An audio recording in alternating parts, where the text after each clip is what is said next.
Welcome to the review room, where truth and scenes are exposed. Can you talk? Who the hell you calling, Myron? Oh, Pastor. I'm so sorry. I just got out of the shower and I hit redial. Don't let it happen again. My wife is sitting here looking at me sideways. Hey, welcome to Miss China Review Room, and today my review is on Divorced Sisters episode 6. So let me just say this episode was crazy. Like, it was crazy. I'm not gonna lie, it was definitely crazy. I was like, I'm a little bit, I don't want to say disappointed. I just feel like Geneva just needs to tell Tiffany what's going on, because at the end of the day, what is this all for? Just let her know that you used to mess around with the man, and let's leave it there. But anyway, the episode starts off with they come back from the phone call from Rashida and Pastor Jefferson. So Pastor Jefferson is doing his best to try to convince Rashida that he has nothing going on with Myron, right? So Myron is, do I think, I mean, he did his best trying to convince her, but listen to this, people. I feel like Pastor Jefferson is not telling the truth, because when he was upstairs, before he goes outside to go to the car, he's telling the kids that the kids came to him and they asked him, where's mom at? And he was like, I don't know, maybe she slept in the guest bedroom. And they were like, no, she's not in here. So my whole thing from even that part right there, I was like, wait a minute. Why in the hell is he not concerned about his wife? Like, if your daughter just told you she wasn't asleep in the guest bedroom, why are you not in a panic or anything? He just basically went and got dressed, put on his clothes. He acted like he wasn't really concerned or worried about where she was at, right? So then when he gets outside, he realized Rashida is still in the car. So when he goes to the car, he's like, well, why would you stay in here, baby? And she was like, oh, you didn't open the door for me. So I'm like, okay, now that's a lie. I don't know why they put that scene in there, but I guess she has some emotional issues, which we'll see later on in the episode, is why she felt that way, right? So, as he's going around, he's getting a phone call, and while Rashida's going backwards and forwards with him in the last episode, he gets a phone call, and it's Myron. But the thing about that phone call was, Myron specifically said, are you in the car, babe? So I'm saying to myself, wait a minute. If he's trying to convince Rashida there was nothing going on, he made a mistake. Myron said he thought he was calling his wife. If you calling your wife, why are you saying, can you speak and are you in the car, babe? Like, that didn't make sense to me. So I'm like, okay, do I believe him? No, that's strike one. Strike two was when he was standing there and he was like, oh, why would you do that? Basically Myron had the wrong number. Like, what is he talking about? But he specifically made it his business to say, I have you on, like, basically you're on speakerphone and she's right here. Like, he was trying to give him a hint of what was going on, that Rashida was right there and she heard it.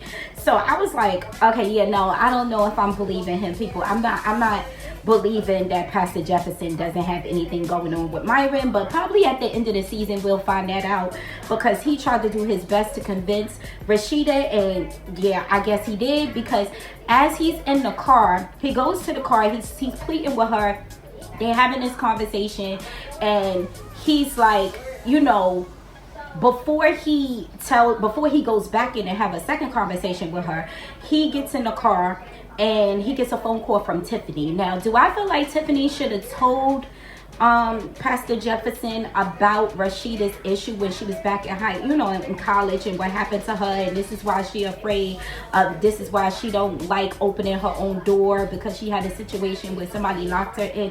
It was just, I was like, should she have told him that? I don't know if she should have told him. I think she should have let his wife Rashida tell him. Maybe Tiffany could have just said, listen, she has an issue with the whole not opening her door thing. I think it's something that you guys should discuss, because it's not my place to tell you her trauma. You should probably have already knew that, but basically Rashida kept it from him. So he has this talk with Tiffany, and Tiffany actually tells him why she's afraid, why she feels like she feels about her door not being open. So they have that conversation Pastor Jefferson comes back in, and he's pleading again with Rashida to believe him. He has nothing going on. He's not cheating. And eventually Rashida seems like she believes him. So we can move on from there, and we get the meet up with Tiffany. Now this was so good, people, because you know that you probably have friends like this. Like, I love my friends, my family, but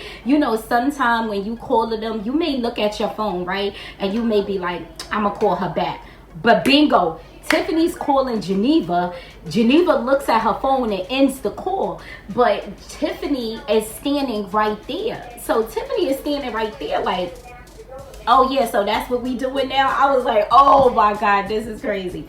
So Tiffany has a conversation with Geneva, and at this point, I feel like Tiffany already kind of know, or she's kind of sensing that Geneva has something going on with Javon, right? So she tells Geneva, and I think to get a reaction out of her, she was like, yeah, Javon's on his way here because he's looking at a property over here, and she's looking at Geneva like as if, yeah, girl, let me see her reaction. You could tell Geneva's reaction was something, but Tiffany, I think she's going to confront her next episode, though. I really think she is, because I think Tiffany has the idea already that Geneva has something going on with Javon, right? So Geneva is having a conversation with her like, oh yeah, oh that's nice. She was like, yeah, so we gonna meet up here. So they go like have a little banter backwards and forwards, and Geneva actually leaves because she's trying to get some evidence on William, which is her husband,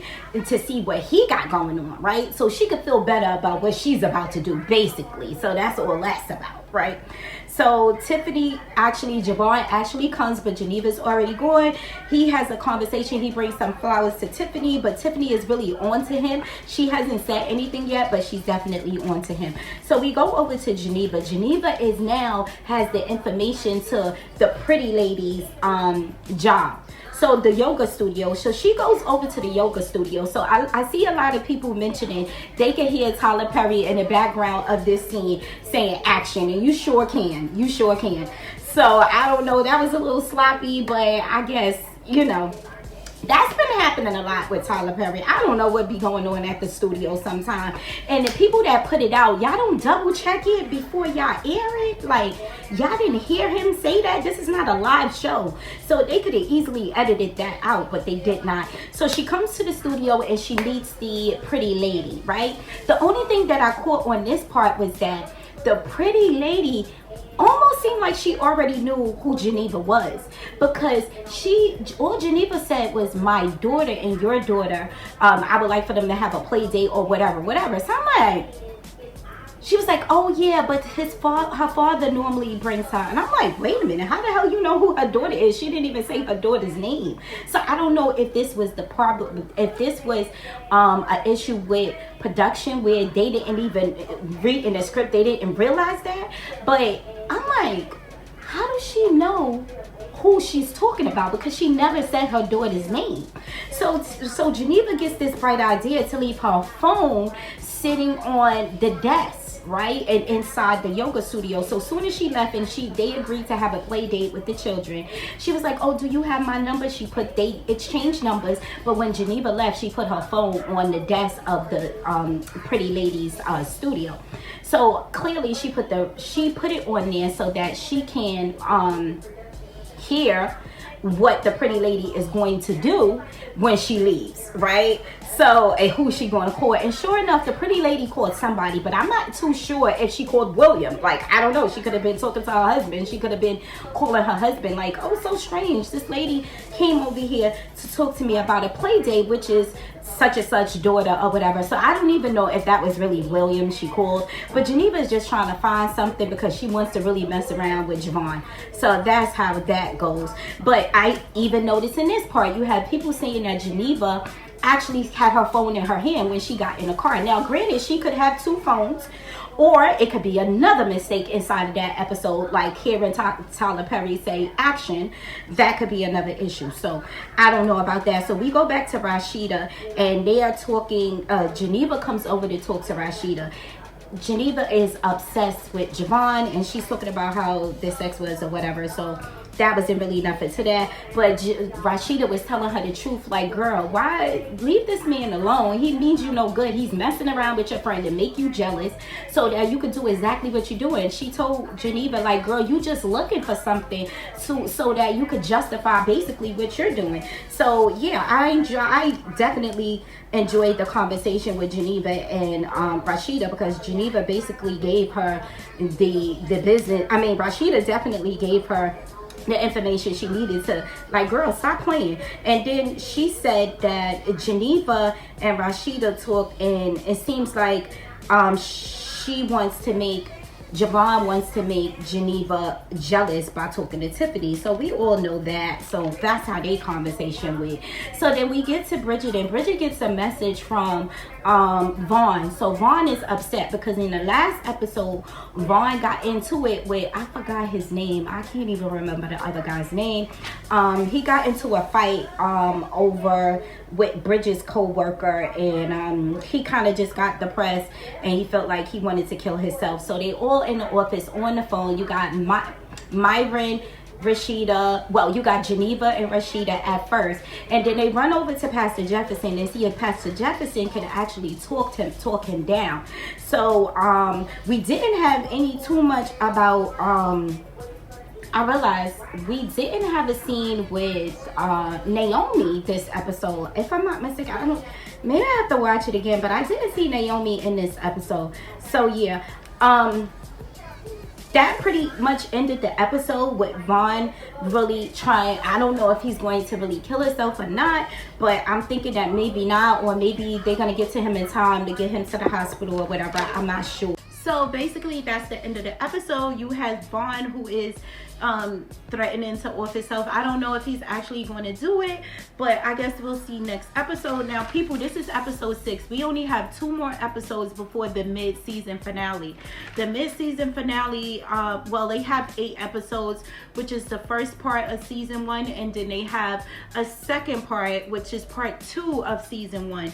So we probably won't get back to Divorced Sisters until maybe October sometime, because you have Sisters coming on next week, which is the 16th, which I will be reviewing every Thursday. Every Thursday I'll be online reviewing Sisters. And we have Zatima that's coming back on in September from what I'm hearing. And then we have Beauty in the Black that also comes back in September. And then I'm thinking maybe October we'll probably get Divorced Sisters again, which is the second part of Divorced Sisters. So hopefully that's how it's going to work out with all the Tyler Perry shows. So I will be doing a review on Divorced Sisters next week Friday, or I might do it again on Saturday. I will be reviewing Sisters first episode on Thursday, and also people, I will be live streaming Sisters first episode, which is next week Wednesday. So if you want to tune in. I'll start it at 9 o'clock on the dot. Hopefully we don't get a delay like we normally get with Sisters, but again, I will be showing it live. I'll be live streaming it on Wednesday next week, July 16th. So if you want to tune in and you don't have cable and you don't have streaming, you can watch it with me and my family on, because my cousins, they all love it. So we'll be having a view party, a watch party of the first episode next week Wednesday. So stay tuned.